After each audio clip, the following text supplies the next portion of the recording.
اب میں اسپیسیفکلی بات کروں گا کہ پاکستان کے اندر خاص طور پہ لاہور اور اگر کراچی کی بات کریں تو یہ اس وقت ٹاپ 5 سٹیز کے اندر آ رہے ہیں سموک کے اندر.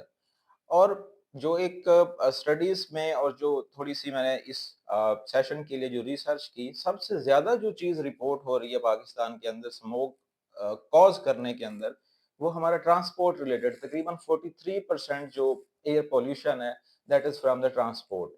اور اسی طرح 25% جو ہے وہ انڈسٹری، جس طرح بریک کلنس کی جو بٹھے ہوتے ہیں، اینٹیں جہاں پکتی ہیں، وہاں سے تقریباً وہ 25% کنٹریبیوٹ کر رہے ہیں. اور تقریباً 20% جو ہے وہ ایگریکلچر، جو کہ ابھی چاول کی دھان کی فصل جو اس کو آگ لگایا جاتا ہے، تو وہ بھی اس کے اندر کنٹریبیوٹ کر رہے ہیں. اور پاور پلانٹس کی بہت کم کنٹریبیوشن ہے، دیٹ از اباؤٹ 12% جو ہے وہ پاور پلانٹس کی وجہ سے یہ بھی ہو سکتا ہے. تو اب ہم آ جاتے ہیں کہ جی اس وقت خاص طور پہ اکتوبر کے وقت یہ پریڈکٹڈ تھا کہ جی اس سال جو ہے وہ کم سموگ ہوگی. ایک تو یہ پریڈکشن تھی کہ ایکسپرٹس کی یہ اوپینین تھی جو انوائرمنٹلسٹ ہیں، کہ اس منتھ کے اندر ہوائیں چلیں گی، اس سے بھی فرق پڑے گا کہ وہ سموگ کو یہاں سے دور لے کے جائیں گے، جو کہ ایونچولی ایسا نہیں ہوا. تو ان منتھ کے اندر جو اس وقت زیادہ رپورٹ ہو رہا ہے، اور ہم دیکھ رہے ہیں کہ پنجاب گورنمنٹ نے سکولز کی ٹائمنگز کو بھی چینج کر دیا ہے، تو اس کو لنک کیا جا رہا ہے جو ابھی ریسنٹ ایک سیلیبریشن ہوئی ہے دیوالی کی ہماری ہندو کمیونٹیز کی، جو کہ انڈیا کے اندر پچھلے 2-3 سالوں سے گرین دیوالی کے طور پہ منایا جاتا تھا، تاکہ فائر کریکرز اور یہ ساری چیزیں نہ ہوں، چونکہ انڈیا بھی اس چیز کو فیس کر رہا ہے اور ہم بھی اسی طرح فیس کر رہے ہیں. تو ایک تو اس چیز سے لنک کیا جا رہا ہے کہ جو اس وقت سب سے زیادہ جو دھواں ہمیں ہوا کے اندر نظر آ رہا ہے، اس کے پیچھے ایک ٹرانسپورٹ، میں نے آپ کو پہلے بتا دیا کہ میجر ریزن جو رپورٹ ہو رہی ہے، اس کے ساتھ ساتھ جو چیز رپورٹ ہو رہی ہے وہ کیا تھی، یہ اس کو دیوالی کے ساتھ بھی لنک کیا گیا. اب اگر میں اسپیسیفکلی پنجاب کی بات کروں تو یہاں پہ ہم نے دیکھا کہ پنجاب گورنمنٹ نے ایک اینٹی سموک گنز کو ڈپلوائے کیا. اور میں آپ کو بتاؤں کہ یہ ایک جو اینٹی سموک گن ہے، again according to reports from news channels, یہ ایک سموک گن جو پنجاب گورنمنٹ لی ہے، یہ 4 کروڑ 50 لاکھ روپے کی ہے. اور سب سے آپ کو حیرانگی ہوگی کہ اس کے اوپر یہ سب سے پہلے جو سموک گن انیشیٹ کی گئی تھی، چائنا نے اس کو لانچ کیا تھا، جب چونکہ شنگائی بھی سب سے زیادہ متاثر ہوا سموک سے.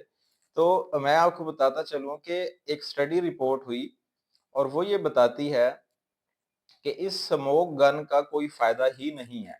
ان کے مطابق کہ جب یہ سموک گن سے ہم مسٹ کو ایک بارش کی طرح پانی کو پھینکا جاتا ہے، مسٹ کی فارم میں پھینکا جاتا ہے، تو پارٹیکولیٹ میٹر جو ہے وہ بڑھ جاتا ہے 13% آفٹر 25 to 30 منٹس.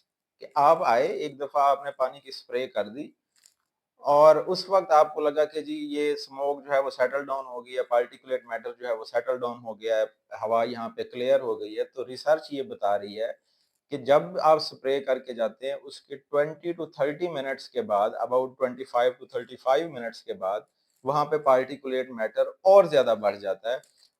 اور اس کی وجہ کیا ہے کہ وہاں پہ چونکہ واٹر کی، اب جو ہم وہاں پہ ایکسٹرا واٹر وہاں پہ آتا ہے، وہ ایکسلریٹ کر دیتا ہے more formation of more fine particles. تو یہ آپ لوگوں کے لیے میں یہ کویسچن ہی چھوڑ کے جا رہا ہوں کہ جب اس وقت 15 یونٹس پنجاب گورنمنٹ نے منگوائے ہیں اینٹی سموک گن کے، اور میں نے ایک یونٹ کی آپ کو بتا دی جو ایک وہیکل ہے، اس کی according to news reports 4 crore 50 lakh کی ایک یہ کینن ہے. اور یہ ریسرچ کے ساتھ بھی میں آپ کو سمجھا رہا ہوں کہ اس کا فائدہ کتنا ہے. تو یہ آپ اس چیز کا اندازہ لگا سکتے ہیں کہ یہ اتنا زیادہ جو ریسورسز ہیں، according to the evidence, I think they are no use, for no use. اس کا کوئی فائدہ نہیں ہونا. they are just spectacles. یہ صرف ہمیں جو ہے وہ نظر آ رہے ہیں. اسی طرح اگر اس کا میں بتاؤں جو کیننز ہیں، اگر ایک کینن کا میں بتاؤں تو یہ ایک دن کے اندر 3,60,000 لیٹر پانی کا یہ یوز کرے گی مسٹ بنانے کے لیے، یہ جو جس کی سپرے کی جا رہی ہے لاہور کے مختلف شہروں کے اندر. اور اس کو آپ ملٹی پلائی کر دیں، ابھی 15 ہیں، جو کہ مزید بھی نیوز یہ ہمیں مل رہی ہے کہ مزید بھی اس طرح کی کیننز پنجاب گورنمنٹ جو ہے منگوانے کی کوشش کر رہی ہے. تو آپ اس کو امیجن کر سکتے ہیں کہ 4 کروڑ 50 لاکھ کی ایک ہے 15، اور ساتھ ہی یہ 3,60,000 لیٹر پر ڈے خرچ کرے گی، جو کہ لاہور کے اندر، اور جو اگر میں بات کروں اگر اس کو کراچی کے اندر بھی لانچ کیا جاتا ہے تو یہ دونوں میٹروپولیٹن سٹیز ہیں، یا پانی کا آلریڈی کرائسس ہے. تو اس کو ہم سسٹینیبل تو بالکل نہیں کہہ سکتے اس اپروچ کو. تو اس طرح ہاں ہمارے سامنے جس طرح میں نے شروع میں بات کی کہ 90s کے اندر لنڈن نے اس چیز کو فیس کیا, چائنا نے اس کو فیس کیا. دیکھیں اس کے لیے آج جو چیز رپورٹ ہو رہی ہے کہ اگر آج ہم کمپریہنسو پلان بنائیں to mitigate this smog issue, تو اٹ ول ٹیک 10 ایئر کہ ہم ایک بریدیبل ایئر کی طرف چلے جائیں گے. اور یہ میں آپ کو بتاتا چلوں کہ 2024 کے اندر پورا 2024 جو ہے لاہور کی ایئر پورا سال کوئی ایک دن ایسا نہیں تھا جس میں ایئر کوالٹی انڈیکس جو ہے وہ نارمل کے اوپر رہا ہو, کوئی ایک دن نہیں گزرا. اس وقت جو نارمل ایئر کوالٹی انڈیکس ہوتا ہے دیٹ شوڈ بی 0 to 50, اس کو 0 to 50 ہونا چاہیے. اور اس وقت پنجاب گورنمنٹ نے 41 یونٹس لگائے ہوئے ہیں ٹو مانیٹر دا ایئر. اور اس وقت جو ایئر رپورٹ ہو رہی ہے اور جو ویری ڈینجرس ہے وہ 500 اور اس سے ابو ہے. تو یہ ڈیلی کی رپورٹنگ جو ہمیں مل رہی ہے وہ 500 اور اس سے زیادہ کی آ رہی ہے. اور اس وقت یہ بھی رپورٹ ہوا ہے کہ لاہور میں رہنے والے لوگوں کی جو لائف ایکسپیکٹنسی ہے, جو ایوریج ایئر ٹو لیو, جو ہماری ایوریج عمر ایکسپیکٹڈ ہوتی ہے ٹو لیو, اس کے اندر 8 ایئر تک ایکسپیکٹڈ ہے کہ ریڈکشن آئے گی, ڈیکریز ہو جائے گی. کیوں؟ کیونکہ 2024 جس طرح میں نے آپ کو یہ ریسرچ رپورٹ کر رہی ہے کہ کوئی ایک دن بھی لاہور کے شہری نے صاف ہوا انہیل نہیں کی. اب میں جو ہمارے دو جس طرح نیبرنگ کنٹریز, ایک تو نیبر کنٹری ہے چائنا اور جو لنڈن, انہوں نے کیا کیا ایسا, کس طرح یہ امپروومنٹ آ گئی ان کے شہروں کے اندر کہ وہاں پہ بھی اس سے بھی بہت بری حالات تھی. جس طرح میں نے بتایا کہ گریٹ اسموگ کا نام دیا گیا 1952 کے اندر کہ لاکھوں تو نہیں ہزاروں لوگوں کی ڈیتھس ہوئی. لیکن آج ہم دیکھتے ہیں کہ وہاں بالکل جو ہے وہ ایئر کلین ہے. تو یہ سسٹمیٹک اپروچ لینی پڑے گی. کوئی ایک گورنمنٹ جو کہ پاکستان کے اندر پروونشل گورنمنٹ 5 ایئر کے لیے آتی ہے, تو وہ 5 ایئر میں اس چیز کو اچیو نہیں کر سکتی. ہمیں کمپریہنسو پلان کی ضرورت ہے, اور وہ plan at least for 10 year ہو, اور سسٹمیٹکلی ہم اس کے اوپر کام کریں. کہ سب سے پہلے اگر ہم ٹریفکس کی بات کرتے ہیں, وہیکلز کی بات کرتے ہیں, تو یہ ایک ایزی ٹاسک نہیں ہے. اور اسی طرح پیٹرولیم کی اگر ہم بات کرتے ہیں کہ چائنا کے اندر یورو 6 استعمال ہو رہا ہے پیٹرولیم کوالٹی, اور پاکستان کے اندر یورو 2 بھی بہت کم استعمال ہوتا ہے. تو یہ جو چینج ہمیں لانا ہے وہ ایک دن کے اندر نہیں ہوگا, اور نہ ہی یہ اسموک گن سے یہ چیز کور ہوگی. تو ہمیں سسٹمیٹک پلان بنانا چاہیے اور آہستہ آہستہ اس کو امپلیمنٹ کرنا چاہیے, جس طرح کہ لنڈن کے اندر اور چائنا کے اندر یہ چیز کی گئی. تو چائنا کے اندر تو انہوں نے 2013 کے اندر ایک ایکشن پلان بنایا for air pollution prevention and control, اور اس کو جو ہے انہوں نے ان کا جو ٹارگیٹ تھا کہ انہوں نے پارٹیکولیٹ میٹر کو 25% تک ریڈیوس کرنا تھا, اور ایونچولی انہوں نے اس چیز کو اچیو بھی کیا. اس کے علاوہ انہوں نے جو بھی ان کی انڈسٹری کول پہ چل رہی تھی, کوئلے پہ چل رہی تھی, اس کو انہوں نے کنورٹ کیا. اب دیکھیں یہ میجر کام ہے. اگر ہم پاکستان میں بات کریں, ہم انڈر ڈیولپڈ کنٹریز کے اندر ہے, ہمارے پاس اتنے زیادہ ریسورسز نہیں ہیں. اس لیے میں بار بار بات کر رہا ہوں کہ یہ پلان کرنے کی ضرورت ہے, اور اٹ ول ٹیک ٹائم. ہمیں لوگوں کو بھی یہ سمجھنا چاہیے کہ یہ ٹائم لگے گا, لیکن یہ اچیویبل ہے, کیونکہ ہمارے پاس دو ایگزامپلز ہیں اور دونوں ہی بڑی اکانومیز ہیں. اس کا کمپیریزن پاکستان سے نہیں کیا جا سکتا, لیکن ہم جو ہے وہ سسٹمیٹکلی اس چیز کو ریڈیوس ضرور کر سکتے ہیں. تو انہوں نے اپنی ساری جو کول انڈسٹری تھی اس کو کنورٹ کیا کلین انرجی کے اوپر, گیسز کے اوپر کنورٹ کیا, کچھ انہوں نے جو ہے وہ سولر پہ کیا, وینڈ انرجی پہ کنورٹ کیا, اور اسی طرح نیوکلیر انڈسٹری کے اوپر انہوں نے اپنی جو ساری کول انڈسٹری تھی اس کو شفٹ کیا. اسی طرح پھر انہوں نے جو وہیکل ایمیشن کو کنٹرول کیا, کیونکہ پنجاب گورنمنٹ نے بھی اس سیزن سے پہلے لاہور کے اندر کافی چیک پوائنٹس لگائیں جہاں پہ وہیکلس کو مانیٹر کیا جا رہا تھا. تو یہ ایک اچھا انیشیٹو ہے, ہمیں اس چیز کو جو ہے وہ ایڈمائر کرنے کی ضرورت ہے کہ ایٹ لیسٹ اس طرح کی ایکٹیویٹیز جو ہیں وہ سٹارٹ ہو گئی ہیں. تو اس کو مزید آہستہ آہستہ اس کو انفورسمنٹ کی طرف لے کے آنا پڑے گا.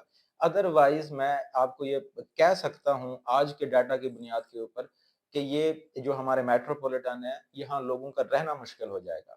تو یہ اتنا بڑا میجر کنسرن ہے, اس کو جو ہے وہ انڈرسٹینڈ کرنے کی ضرورت ہے.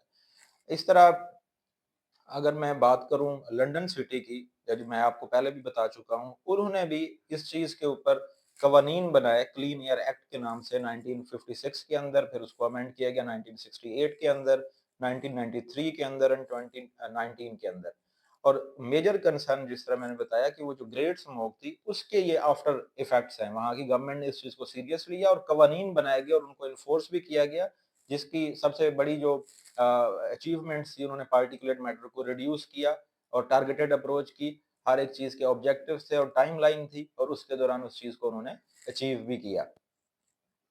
تو اب 20 اگر میں آپ کو ان کے ریزلٹس بتاؤں جو لنڈن کا خاص طور پہ اسپیسیفکلی، تو 2016 کے اندر وہاں کی جو ایئر تھی اس کے اندر نائٹروجن آکسائڈ تقریباً 50% ریڈیوس ہو چکا تھا۔ انہوں نے کام کب شروع کیا؟ 1956 کے اندر پہلا ایکٹ کیا اور پھر اس کو امپلیمنٹ کیا۔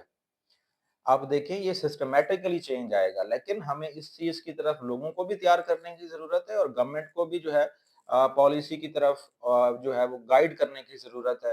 اور کیونکہ دیکھیں جب ہم جو ایمیشنز ہیں، وہیکل ایمیشنز کی طرف ہم جائیں گے، تو ہم اتنے ڈیولپ نیشنز نہیں ہیں، اس کے اوپر اگر انفورسمنٹ فوراً سے کر دی جائے گی تو اس سے لوگوں کے روزگار متاثر ہو سکتے ہیں۔ لیکن اس کو سسٹمیٹکلی اگر ہم ان کو الٹرنیٹ ویز دیتے جائیں ٹائم ٹو ٹائم، اور اس چیز کو پھر ہم ایک ٹائم کے بعد کنٹرول کر لیں گے، تو اسی طرح لنڈن نے بھی 2016 کی اسٹڈی کے مطابق انہوں نے 50% جو ہے وہ اس چیز کے اندر ریڈکشن دیکھی، اور ساتھ ہی انہوں نے پارٹیکولیٹ میٹر جو تھا وہ بھی ان کا ریڈیوس ہو گیا تھا۔ تو یہ ہمارے لیے دونوں سکسیس سٹوریز ہیں، اور میں اس ہوپ کے ساتھ اس سیشن کا جو ہے وہ اختتام کرتا ہوں کہ ہم بھی انشاءاللہ لنڈن اور چائنا کی طرح ایک اس طرف اپنی ایفرٹس کو جو ہے وہ خرچ کریں گے، اور انشاءاللہ ہم یہ سمجھتے ہیں، جو کہ میں نے آپ کو بتایا کہ 2024 کے اندر کوئی ایک دن بھی یہاں کے لوگوں نے، خاص طور پہ پرٹیکولرلی لاہور کے لوگوں نے، صاف ایئر جو ہے وہ انہیل نہیں کی۔ That is very unfortunate. تو لیکن ہم امید رکھتے ہیں کہ ہمارے لوگ بھی ان چیزوں کو دیکھیں گے، اور اس طرح کی جو بھی گورنمنٹ ایکٹیویٹیز کرے گی اس کو سپورٹ کریں گے، اور خود اپنے لیول پہ بھی میک شور کریں گے کہ ان کی وہیکلز، ان کی ٹیوننگ ٹائم ٹو ٹائم ہو، ان کی لوبریکیشنز، اور جو وہ فیول استعمال کر رہے ہیں وہ کوالٹی فیول ہو۔ اور ہم گورنمنٹ سے بھی امید کرتے ہیں کہ وہ صرف سپیکٹیکلز، جس طرح میں نے ایئر گنز کی بات کی جو انہوں نے اسموک گنز لی ہیں، اس کی بجائے کچھ ایویڈنس بیسڈ اپروچ لیں گی۔ Thank you G.